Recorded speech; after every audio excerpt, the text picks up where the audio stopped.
कि यार जब भी तुम अपनी किताब खोलोगे 1 से 1.5 घंटे के लिए तुम अपनी पढ़ाई चालू करोगे, तुम्हारे पास एक एम होना चाहिए कि यार मैं ये 1 से 1.5 घंटा जो अपनी किताब खोल रहा हूँ किस रीजन से खोल रहा हूँ, क्यों मैं यहाँ पे 1 से 1.5 घंटा की मेहनत कर रहा हूँ। तो वो मेहनत क्यों कर रहा हूँ, क्योंकि यार मेरे सामने एम है, मुझे 97-98% लेके आनी है बोर्ड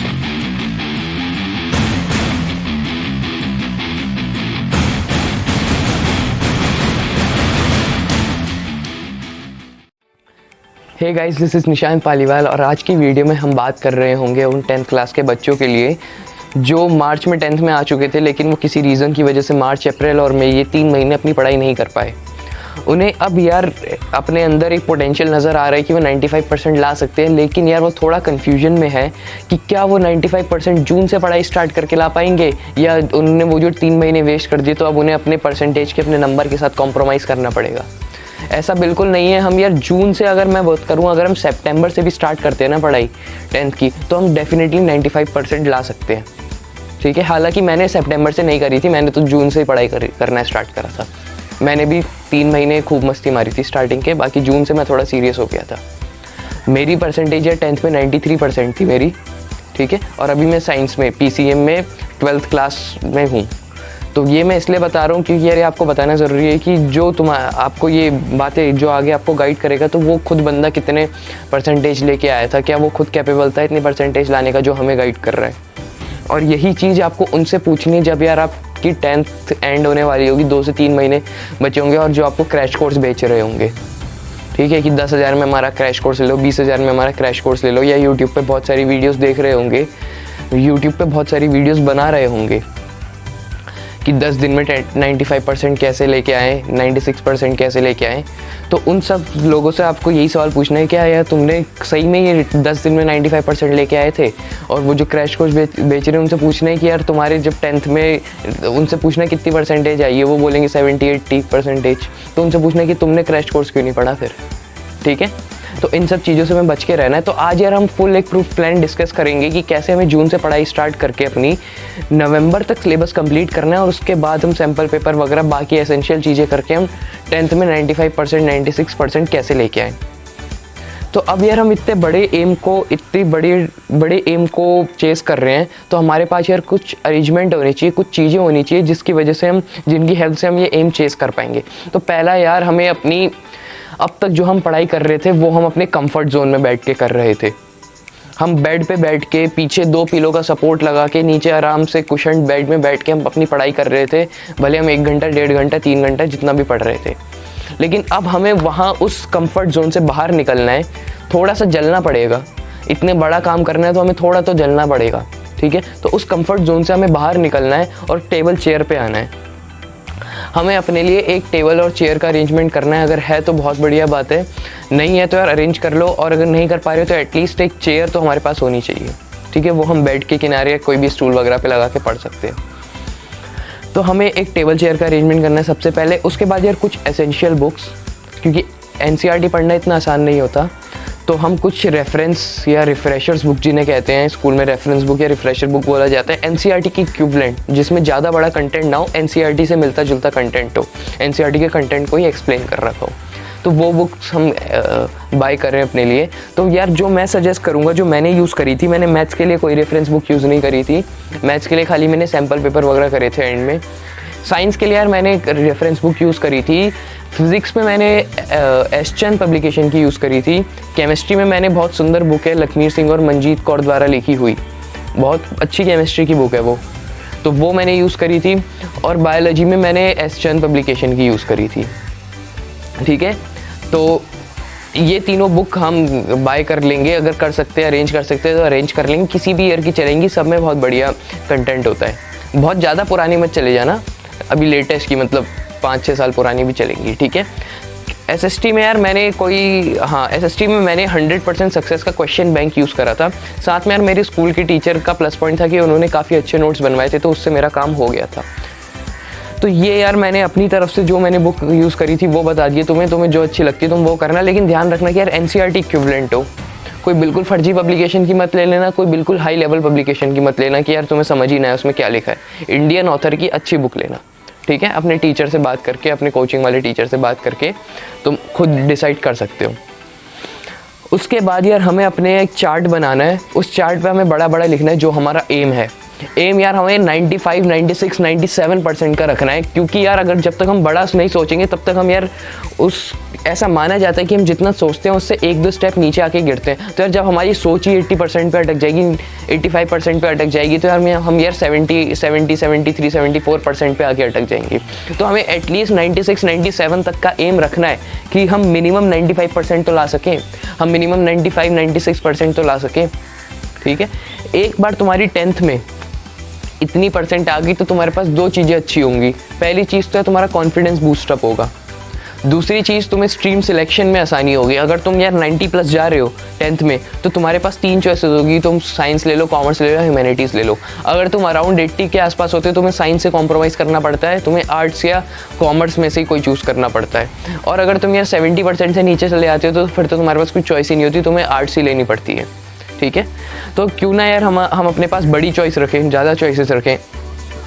ठीक है, तो इसलिए हमें बड़ा एम करना है। उसके बाद अब तक हम अपने कंफर्ट जोन में बैठ के पढ़ाई कर रहे थे, अब हमें उस कंफर्ट जोन से बाहर निकलना है। तो अपनी हैबिट डालनी है उस टेबल चेयर पर लंबे समय तक बैठने की, लंबे टाइम तक बैठने की हमें हैबिट डालनी है। तो कैसे करेंगे वो, हमें खा रहे हैं तो हम उस टेबल चेयर पे बैठे हैं, हम अगर थोड़ी बहुत हल्की फुल्की झपकी जिसे कहते हैं ना, पावर नैप जिसे कहते हैं, तो वो ले रहे हैं तो वो भी टेबल चेयर पे, मोबाइल चला रहे तो टेबल चेयर पे, लैपटॉप यूज़ कर रहे तो टेबल चेयर पे, पढ़ाई कर रहे तो टेबल चेयर पे। मतलब हमें हमारे दिन का मैक्सिमम टाइम उस टेबल चेयर पे बैठे हुए जाना चाहिए। ठीक, उससे क्या होगा कि यार हमें उस वो कुशन चीज़ों की आदत छूटेगी और थोड़ा सा हम टेबल चेयर पे बैठने के आदी होंगे, हमारी हैबिट होगी उस टेबल चेयर पे बैठने की डेवलप होगी। और ये हैबिट अभी ज़रूरी नहीं है, आज से लेकर आगे जब तक पढ़ाई करोगे टेबल चेयर की हैबिट बहुत ज़रूरी है। बेड की हैबिट बहुत ख़राब होती है, खासकर विंटर्स में जब हम बेड में बैठते हैं, कंबल भी ओढ़ लेते हैं, रजाई भी ओढ़ लेते हैं और फिर हम 10 मिनट बाद सो जाते हैं। ठीक है, तो हमें वो टेबल चेयर पर बैठ के आदत डालनी है अपनी। अब मैंने बताया आपको अपना एम रखना है आपको सामने। अब वो एम क्यों रख रहे हैं, क्या रीज़न है? वो रीज़न ये है कि यार जब भी तुम अपनी किताब खोलोगे 1 से 1.5 घंटे के लिए तुम अपनी पढ़ाई चालू करोगे, तो तुम्हारे पास एक एम होना चाहिए कि यार मैं ये 1 से 1.5 घंटा जो अपनी किताब खोल रहा हूँ वो किस रीज़न से खोल रहा हूँ, क्यों मैं यहाँ पे 1 से 1.5 घंटा अपनी मेहनत कर रहा हूँ। तो वो मेहनत क्यों कर रहा हूँ, क्योंकि यार मेरे सामने एम है, मुझे 97, 98% लेके आनी है बोर्ड्स में।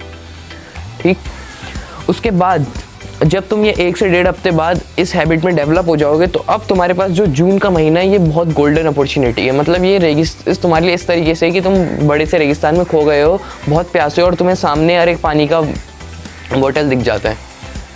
ठीक है, तो तुम बहुत टाइम से अपने लिए पिछले 2-3 महीने से तुम अपने लिए टाइम ढूंढ रहे थे और तुम्हें टाइम नहीं मिल रहा था। तो अब ये जून का महीना तुम्हारे लिए बहुत बड़ी गोल्डन अपॉर्चुनिटी है, बहुत ज़्यादा बड़ी अपॉर्चुनिटी है जिसे तुम यूटिलाइज़ करके अपना आगे का पूरा रिजल्ट संवार सकते हो, बहुत अच्छा कर सकते हो।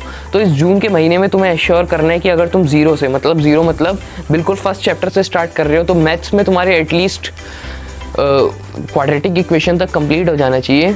साथ में यार अगर तुम एपी तक कंप्लीट कर ले तो तुम प्लस में चले जाओगे, कुछ तुम्हारे पास एक चैप्टर प्लस में हो जाएगा। साइंस में यार तुम्हें हर फिजिक्स में तुम्हें लाइट वाला पार्ट जितना भी है, पहला दूसरा चैप्टर यानी, और करंट इलेक्ट्रिसिटी वाला चैप्टर, वो 3 चैप्टर तुम्हें कंप्लीट करने हैं। केमिस्ट्री में 2 चैप्टर, बायोलॉजी में 2 चैप्टर, इतना तुम्हें अपना कंप्लीट करना है इस जून के 20 से 25 दिन की छुट्टियों में। ठीक है, अगर तुम जून में इतना कंप्लीट कर लेते हो तो तुम्हारे पास चांसेस हैं बहुत ज़्यादा कि अगर तुम इसी बेस से चलते रहे तो नवंबर तक तुम अपना सिलेबस कंप्लीट कर लोगे। नवंबर में जब तुम अपना सिलेबस कंप्लीट कर लोगे कि एज्यूमिंग हम 1 मार्च को हमारा पहला बोर्ड एग्ज़ाम होगा तो हमारे पास अराउंड 88 डेज़ या 90 डेज़ होंगे। अब हमें उन 88 या 90 डेज़ में इतना काम करना है कि जो हम पिछले 5 महीने में जितनी हमारी प्रोडक्टिविटी थी उससे डबल प्रोडक्टिविटी इस 88-90 डेज़ में हमें मिल जाए। तो दिसंबर के महीना और जनवरी हाफ तक हमें अपनी NCERT हर सब्जेक्ट की 2 बार रिवाइज़ कर देनी है। हर सब्जेक्ट की नहीं हो पा रही तो एटलीस्ट मैथ्स और साइंस की हमें करनी है। ठीक है, उसके बाद बाकी बचे हुए दिन हम अपने सैम्पल पेपर करेंगे। ठीक है, एक चीज़ अभी दिमाग में बिठा लो कि यार जो तुम 10th का एग्ज़ाम दोगे, बोर्ड एग्ज़ाम, ये तुम्हारी लाइफ का पहला एग्ज़ाम होगा जिसमें तुम ऑल इंडिया लेवल पे कम्पीट कर रहे होगे। इसके बाद जितने भी एग्ज़ाम होंगे तुम सारे ऑल इंडिया लेवल पे कम्पीट करोगे। तो यहाँ से स्टार्ट होता है तुम्हारा ऑल इंडिया लेवल पे कंपटीशन। जो तुम्हारी रैंकिंग होगी, जो तुम्हारे मार्क्स होंगे, जो तुम्हारा पेपर होगा, जो तुम्हारी डेट्स होंगी पेपर की, जो तुम्हारा इवैल्यूएशन होगा, वो तुम्हारा ऑल इंडिया लेवल पे होगा। तो तुम 20-30 बच्चों के साथ अपने आप को जज नहीं करोगे, तुम अपने वो 10 लाख 12 लाख बच्चों के साथ अपने आप को जज कर रहे होगे। तो तुम्हें अपना एक्चुअल पोटेंशियल मालूम पड़ेगा कि यार इस बड़ी 125 करोड़ की देशवासियों 125 करोड़ की कंट्री में मैं कहाँ पे स्टैंड कर रहा हूँ, 10 लाख बच्चों में मैं कहाँ पे स्टैंड कर रहा हूँ। तुम्हें ये अपनी क्वालिटी, तुम्हें अपना पोटेंशियल मालूम चलेगा। और तुम्हारा ये जो एग्ज़ाम है, ये तुम्हारी लाइफ का ऑल इंडिया लेवल जो भी तुम एग्ज़ाम दोगे उसका सबसे ईजीएस्ट एग्ज़ाम होगा, सबसे कम सिलेबस वाला एग्ज़ाम होगा। इससे इजी तुम्हें एग्ज़ाम नहीं मिलेगा। और जो इसको कंडक्ट कराने वाली अथॉरिटी है CBSE, वो भी तुम्हारे फेवर में होती है, वो भी चाहती है कि तुम्हें अच्छे नंबर मिले, ठीक है। तो ये तुम्हारी लाइफ का फर्स्ट और आखिरी एग्ज़ाम है जो तुम्हारे लिए बहुत आसान होगा ऑल इंडिया लेवल पे। तो ये हमें बात याद रखनी है। दूसरी चीज़ हमें बात याद रखनी है कि 10th का सिलेबस 3 से 4 महीने में कंप्लीट हो जाता है। हम टाइम लगा के थोड़ा अच्छे से पढ़ के उसे 5 महीने में कंप्लीट करेंगे। जून से लेकर नवंबर तक हमारे पास एम होना चाहिए कि हम अपना सिलेबस कंप्लीट कर पाएँ, ठीक है। उसके बाद जो हमें चीज़ ध्यान रखनी है वो है नोट्स। नोट्स बहुत ज़्यादा एसेंशियल है हमारे लिए, और दूसरे के नोट्स नहीं, दूसरे के नोट्स दूसरों के लिए एसेंशियल है, हमारे नोट्स हमारे लिए एसेंशियल है। तो अपने नोट्स हमें खुद बनाने हैं। मेरी तरफ से कोई नोट्स नहीं मिलेंगे आपको, फ़िलहाल इस साल तो कोई नोट्स नहीं मिल पाएंगे, नेक्स्ट बैच के लिए मैं ट्राई करूँगा, ठीक है। कोशिश करूँगा कि यार अगर मैं नोट्स बना पाऊँ, लेकिन अभी फ़िलहाल नवंबर तक तो कोई नोट्स नहीं मिलेंगे। हो सकता है दिसंबर जनवरी में आके कुछ बच्चे जो रह जाते हैं ना कि नहीं पढ़ते पूरे साल भर, उनके लिए मैं शायद नोट्स बना के दूँ, ठीक है। तो हमें नोट्स किस तरीके से बनाने हैं, हमें नोट्स इस तरीके से बनाने हैं कि यार हमें अगली बार हमारी बुक खोलने की ज़रूरत ना पड़े। हमें एक बार आज हमने बुक खोल ली अपनी फ़िज़िक्स की, हमने उसमें से कुछ लाइनें नोट करके लिख ली हैं। अब अगली बार जब मैं पढूँ तो मुझे सिर्फ वो नोट्स वाली नोटबुक खोलनी पड़े। नोट्स वाली नोटबुक अलग होनी चाहिए, क्वेश्चंस वाली नोटबुक अलग होनी चाहिए, ठीक। और नोट्स वाली नोटबुक में ऐसा नहीं है कि बिल्कुल क्वेश्चन ना हो, 1 या 2 क्वेश्चन हो सकते जो उस कंसेप्ट को तुम्हें बता रहे हो कि कैसे तुम्हें अपने क्वेश्चंस में अप्लाई करना है, ठीक है।